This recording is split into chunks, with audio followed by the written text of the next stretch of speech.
Olá, tudo bem? Estamos recebendo na sala de visita o vereador pastor Bruno Marco Araújo dos Santos. Tudo bem, pastor? Olá, tudo bem, Cacá? Tudo bem a todos os telespectadores? Seja bem-vindo à TV Câmara. Muito obrigado, é um prazer estar aqui com você. O vereador pastor Bruno, que tem um perfil muito interessante, a gente já abre a entrevista com esse sorriso dele, né? Essa simpatia, essa comunicação. E eu gostaria que você falasse, esse perfil vem desde criança? Cacá, desde criança, né? Eu sou formado de uma família de pais bem trabalhadores, graças a Deus, mas passamos uma infância um pouco difícil na questão financeira, né? Então, eu enxerguei a necessidade de poder ir trabalhar para poder ajudar também a minha família. Então, quando criança, eu fiz uma caixinha de bala, coloquei balas dentro dela e fui vender bala nas ruas da capital paulista. E aí, dentro dos ônibus, foi até interessante que um dia uma senhora me abordou e disse assim: menino, eu vou comprar por 2 motivos. Primeiro, porque você está bem vestido, e segundo, porque você fala bem e é super educado. Isso, bem novinho, e lembrando que você é paulistano, né? Paulistano, sim senhor, paulistano. Nasci ali na Grande São Paulo, em Budas das Artes, e temos esta referência. Vamos citar também, informar, né, o nome dos pais, irmãos. Meu pai é o Antônio Francisco dos Santos, pernambucano, a quem eu devo todas as conquistas que Deus tem me proporcionado. Um excelente pai de família, homem trabalhador, honesto. É aquele homem que eu não tenho um risco para falar, ao contrário, nos proporcionou uma educação extraordinária. Falar da minha mãe até me emociona. Minha mãe também é outra guerreira, criou os 4 filhos, né? Nos educando, sempre nos proporcionando o que ela poderia nos dar de melhor. E assim, Cacá, o reflexo da educação que nossos pais nos deram é o que nós nos tornamos, porque nós fomos criados na periferia em São Paulo. E numa época que as pessoas diziam que quem mora na periferia, quem mora na favela é ladrão, vai ser traficante. Não, muito pelo contrário, tá? Quero aproveitar aqui o seu público, a audiência da TV Câmara, para dizer que pessoas que moram na periferia moram porque não têm uma oportunidade de vida melhor. E nossos pais nos cuidaram, nos criaram, nos formaram, né? Eu já tive a honra de receber aqui meus irmãos, tenho mais 3 irmãos, o Antônio Marcos Araújo dos Santos, que trabalha no batalhão de rotas, rondas ostensivas Tobias de Aguiar, ele é o Cabo Marco. Tem o Jailton, que casou, foi para Paraíba, aí agora eu convidei ele para vir para Penápolis, está aqui com a família dele, ele, esposa, os 2 filhos. Ele tem um Lava Rápido aqui no final da Maria Chica, JP Lava Rápido. E tem também o Reginaldo, que seguiu o mesmo caminho do meu irmão mais velho, trabalha também no mesmo batalhão de choque, primeiro batalhão de rota, também é o Cabo Araújo. Ou seja, nós fomos criados no lugar onde, visivelmente falando, teríamos de tudo para dar errado. Mas com a educação dos nossos pais e a intervenção divina, fomos criados dentro da igreja, nós nos tornamos 4 homens e 4 pais de família. Bruno, em uma vida de trabalho, né? Você contou já, começou a vender balas. Exatamente. E aí, qual foi a sequência? Então, nós trabalhamos aí vendendo bala, foi uma experiência bacana, né? Ao mesmo tempo, dias de tristeza, porque existem aquelas pessoas que fazem acepção e pelo fato de te ver ali fazendo tal trabalho, te menosprezam, faz um pré-julgamento. Só que casava que eu vendia minhas balas, ia para a escola, né, estudar, e ia para a igreja evangélica. Eu sou do berço da igreja presbiteriana, escola bíblica dominical, aprendendo a palavra de Deus. E diz o pastor Renan que quando garoto eu corria o culto inteiro, mas na hora de ministrar a palavra de Deus, eu ficava sentadinho lá, quietinho, ouvindo. Então já existia dentro do meu coração, já era despertado essa desenvoltura para a ministração da palavra de Deus, sempre fui preso a isso. Então, paralelo ao estudo, paralelo a trabalhar para poder ajudar na renda de casa, sem contar que eu tinha orgulho, né, de, aos finais de semana, ir à feira e levar uma caixa de feira para minha casa. Era questão de orgulho para mim ver os olhinhos da minha mãe brilhar, do meu pai. Você comprava com o seu dinheiro? Exatamente, com o dinheiro do meu trabalho. Eu não gastava. Eu, certa feita, porque Deus me deu uma oportunidade, em uma época, de viajar muitos estados do nosso país, ir ao exterior, representando a igreja, pregando a palavra de Deus. E eu sempre conto que um dia eu comi um lanche do McDonald's sem comer. Eu estava trabalhando, tinha o dinheiro, eu podia ir lá comprar um hambúrguer, mas eu não comprei porque eu sempre pensei em ajudar a minha casa. Bruno, e os estudos, aí o despertar da vocação religiosa, né? Falou, olha, eu vou ser pastor, vou dedicar minha vida à questão religiosa. Olha, Cacá, nós temos esse temor a Deus e tudo movido na revelação. Isso é algo que, se a gente fosse aprofundar, eu precisaria de muito tempo para explicar para o povo. Mas o ser pastor é uma questão de chamada, é um despertar divino. É Deus nos proporcionando esta graça, tá? E as coisas elas vão acontecendo naturalmente. Meu berço é presbiteriano e por questão de mudarmos de residência, nós depois passamos a congregar na igreja metodista. Igreja essa que meu pai se tornou obreiro, minha mãe obreira. E lá meu pai ele tinha ganhado uma bolsa de teologia. Só que devido à correria do meu pai, ele não teria tempo hábil para isso. E o pastor, enxergando esta vocação em mim, eles transferiram essa bolsa para mim, onde eu fiz o seminário teológico na Praça da Árvore, ali na igreja metodista. Foi de suma importância para mim, porque casou. Eu tinha acabado de sair da escola, de se formar bonitinho, casou e eu fui fazer este seminário. Então, fazendo o seminário, que durou cerca, na época, de 1 ano e 8 meses, concluí o seminário, e estudando o seminário, procurando conhecer o que está escrito na Bíblia, se aprofundando, dentro de uma sala de aula, um dia, eu, comigo mesmo, disse assim, eu vou estudar, quero ser pastor, mas eu quero ser um pastor diferente de tantos outros, para fazer a diferença. Porque eu vim de uma época, quero até aproveitar aqui, que às vezes as pessoas não nos conhecem e fazem um pré-julgamento, mas eu vim de uma época que a igreja era movida daquela pressão psicológica. Tudo era não. Eu até cheguei a sofrer bullying na escola, porque eu vim dessa época aí, que não podia nem... A bola era a cabeça do diabo.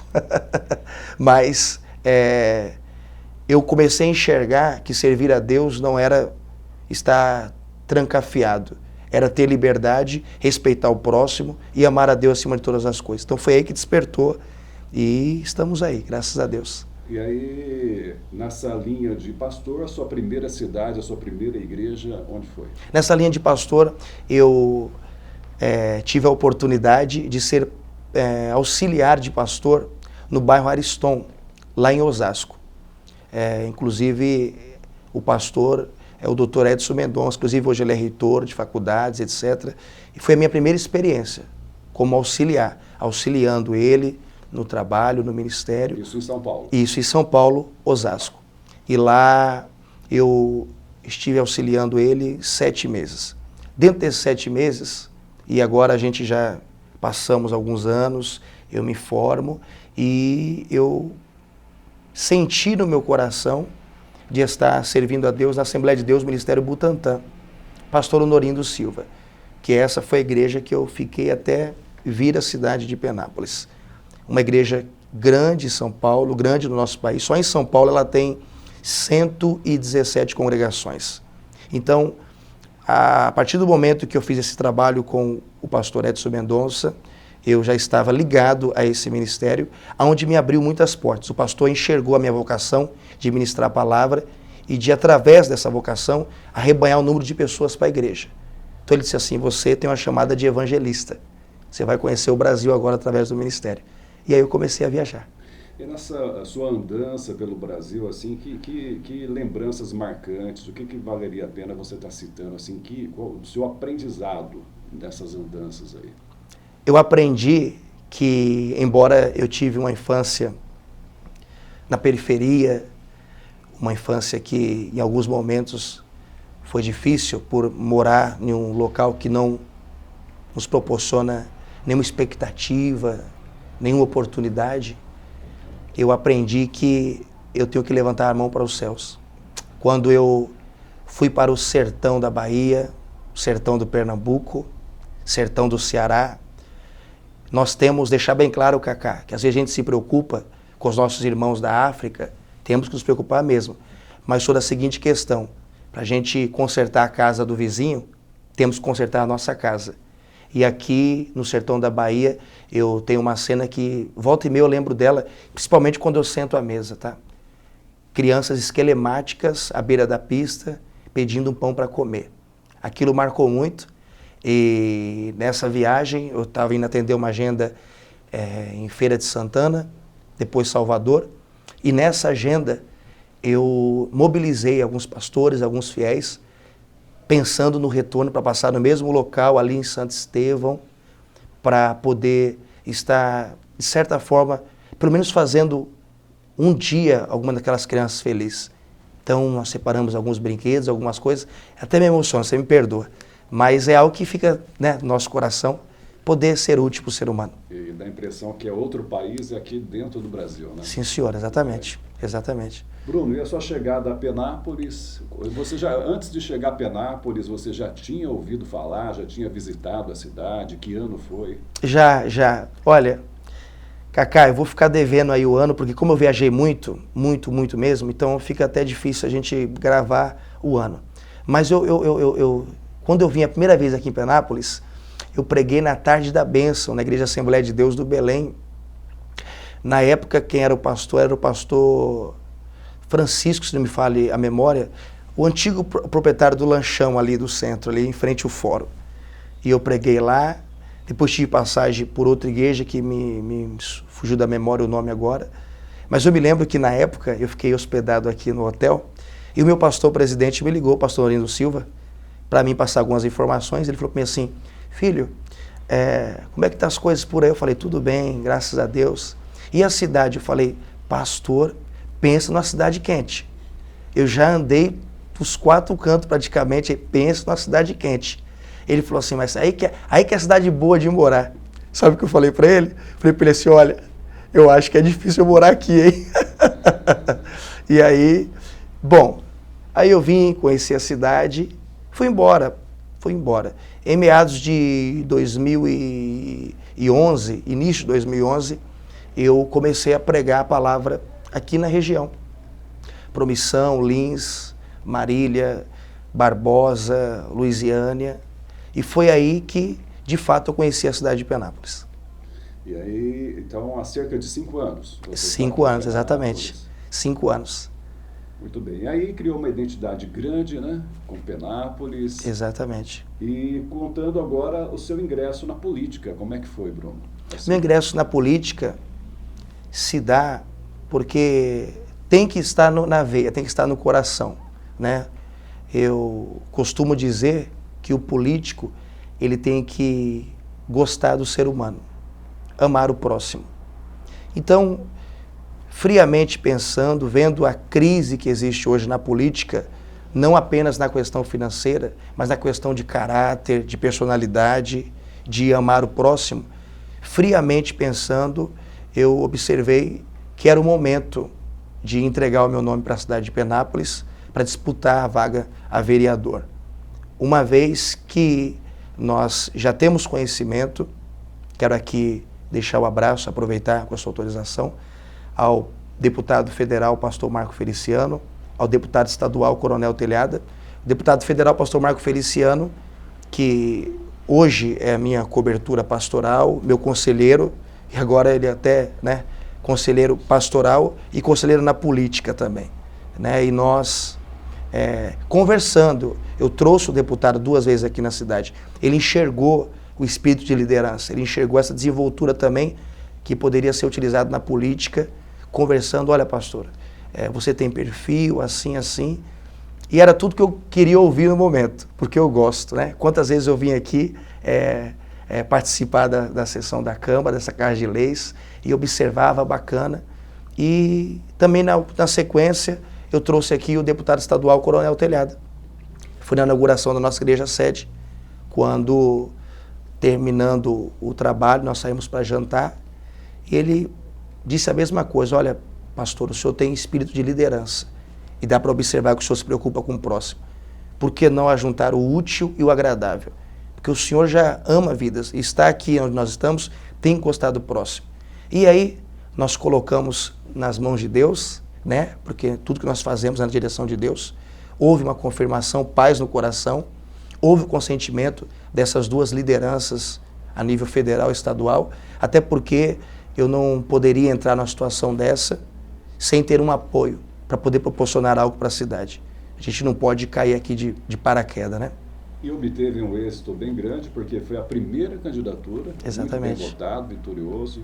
Parabéns. Bruno, e a sua visão de Penápolis, assim, que você tem sentido as principais demandas? Penápolis, inclusive eu quero agradecer ao povo penapolense, tá? É um povo acolhedor, é um povo receptivo, é tanto que eu não tive dúvidas nenhuma de convidar a minha família para vir para Penápolis. E também não tive dúvida nenhuma de instalar minha família aqui. Quero, inclusive, mandar um forte abraço e um beijo para minha esposa, mulher que eu tanto amo, a Nayara Shebe, que está gestante, né? Daqui a pouco o celular pode tocar, hein? Inclusive, sua filha vai ser cidadã penapolense. Exatamente. A Sara, não é Exatamente, a Sara. Aí que está o grande detalhe, tá? Deus está me presenteando aqui na cidade e eu quero que ela seja penapolense. Eu aprendi a amar essa cidade, aprendi a amar esse povo. O que eu estou vivendo aqui, Cacá, eu poderia seguramente, meu querido, viver em outra cidade. Mas eu escolhi Penápolis enxergando. Apesar do calor? Agora eu acostumei. Agora eu vou para São Paulo, eu passo frio. Mas o que nós enxergamos? Qual que é a real necessidade de Penápolis? Como eu tenho falado na sessão, hoje o país, né, ele passa por uma grande crise. E essa crise acaba explodindo nas cidades, nos municípios. É uma cidade bem centralizada, é uma cidade que eu estudei acerca dela, e com todo respeito aos antigos gestores, com todo respeito a todos vocês, é uma cidade que eu percebi que de uns tempos para cá ela parou no tempo, e nós enxergamos as cidades circunvizinhas crescendo. Então, eu penso que é tempo de fazer a diferença na crise. Os que têm a oportunidade de estar na frente da gestão da nossa cidade, fazer a diferença e colocar a cidade de Penápolis no rumo certo, que é no caminho do crescimento. Tem de tudo para crescer, nós não podemos cruzar os braços. Então, nós temos aqui um povo, acima de tudo, trabalhador, um povo esforçado, um povo para frente, que tem no coração o desejo do crescimento. É tão verdade que essa terra tem um povo iluminado por Deus e tem uma estrela. Quantas pessoas não saíram daqui e estão se destacando hoje a nível nacional e internacional? Então é o sangue da vitória que corre nas veias do povo penapolense. E nesse seu trabalho pró-Penápolis, como vereador, você também já citou, tem um apoio aí em esferas estadual e federal. Exatamente. Tive a oportunidade de estar representando aqui por alguns anos o deputado federal pastor Marco Feliciano, não só em Penápolis, como também aqui na região, correto? Representando ele nesse trabalho político. E também tive a grande honra, porque é questão de honra, poder representar também, desde a última eleição disputada, do deputado estadual Coronel Telhada, a quem hoje eu tenho um laço de amizade muito grande. Eu confesso que eu não esperava que a amizade ia crescer da forma gigantesca que está crescendo e, sobretudo, além de nós termos aí o amparo para poder trazer recursos para a cidade, o apoio moral, o conselho de pessoas do bem, para que nós nunca venhamos vacilar. Um fato bem positivo que eu identifiquei em você, até citei já, é a questão assim, você tem toda a cordialidade que nós comentamos no começo, né, a simpatia, mas também tem a postura quando tem que ser firme, você e isso a gente já presenciou aí em algumas sessões. É dessa forma mesmo, né? É dessa forma. E por ser assim, uma época eu fui um pouco até que mal interpretado aqui em Penápolis. Porque quando as pessoas falam de pastor, pensam naquela figura, né, mansa, amém para tudo, né? E de repente, Deus me trouxe para cá Deus me trouxe para cá convicto do que eu iria fazer, mas eu não consigo ter dupla personalidade. Eu sou o que sou. E aí, dizem aí fora, né, que eu sou pastor polêmico. Mas desde quando ser polêmico é você ser verdadeiro? Eu sou verdadeiro. Eu penso que a gente dá respeito para ser respeitado. É igual uma fala que eu tive em uma das sessões, que eu tenho a espada e tenho o escudo. Tenho o escudo para me defender e tenho a espada para desembainhar na hora certa, para lutar. E deixar bem claro para o cidadão penapolense, para todos que nos assistem, para a gente não confundir as coisas. Quando eu entro nessa casa de leis, Cacá, quem entra aqui não é o pastor. Quem entra aqui é o vereador, que vai lutar pela cidade. Seja qual for o credo religioso, católico, que eu tanto respeito, espírita, que eu tanto respeito, budista, que eu tanto respeito, qualquer outra religião, quem entra aqui é um vereador que vai lutar pelos direitos da família do bem da nossa cidade. Muito bem. Pastor, agora eu deixo o espaço para as suas considerações finais. Eu quero, Cacá, agradecer este convite, essa oportunidade, dizer que para mim é uma honra. Eu sempre fui fã da sua voz aveludada. Obrigado. Parabéns, gosto do seu trabalho, ético, um excelente profissional. Que Deus abençoe o senhor, a sua família. Quero mandar um forte abraço à minha bancada, a todos do PSD, ao seu Carlos, ao Kaique Rossi, que esta semana está fazendo aniversário. Desejar a ele um feliz aniversário, que Deus o abençoe. Quero agradecer à Igreja Cenáculo do Espírito Santo, igreja a qual eu sou pastor, presidente, aqui em nossa cidade, a todos os obreiros, membros, Deus abençoe, todos os pastores desta obra. Quero agradecer também o incentivo, né, dos meus pais, da minha família, que é a base de tudo. Eles abraçaram. Se eu estou aqui hoje, é porque a família abraçou o projeto, nós estamos aqui. Quero mandar um forte abraço a todos os pastores da cidade, todos os padres, enfim, sintam-se abraçados através deste vereador. E quero aqui, para resumir, glorificar a Deus, agradecer a Deus pela vida da minha esposa, a minha esposa, pastora Nayara Sheib. Dizer que eu te amo muito, agradecer porque você me entende, compreende e sonha os meus sonhos. Isso é muito importante quando você tem uma companheira que sonha junto com você. Ela é a estrutura do nosso sucesso. E deixando também uma mensagem para Sara, nesse momento ela assim não vai entender, mas lá na frente vai estar vendo essa gravação, um arquivo, né? Perto do nascimento dela, já deixa uma mensagem para a filha. Sarinha, o pai está aqui agora falando de você com a voz embargada, né? O papai está aqui nesse momento preocupado com o celular, porque se ele tocar, é a mamãe dizendo que você está chegando. E venha com muita saúde para os nossos braços. Ok, obrigado pela sua presença. Obrigado. Eu conversei com o vereador pastor Bruno Marco Araújo dos Santos. Muito obrigado pela sua atenção e até a próxima oportunidade.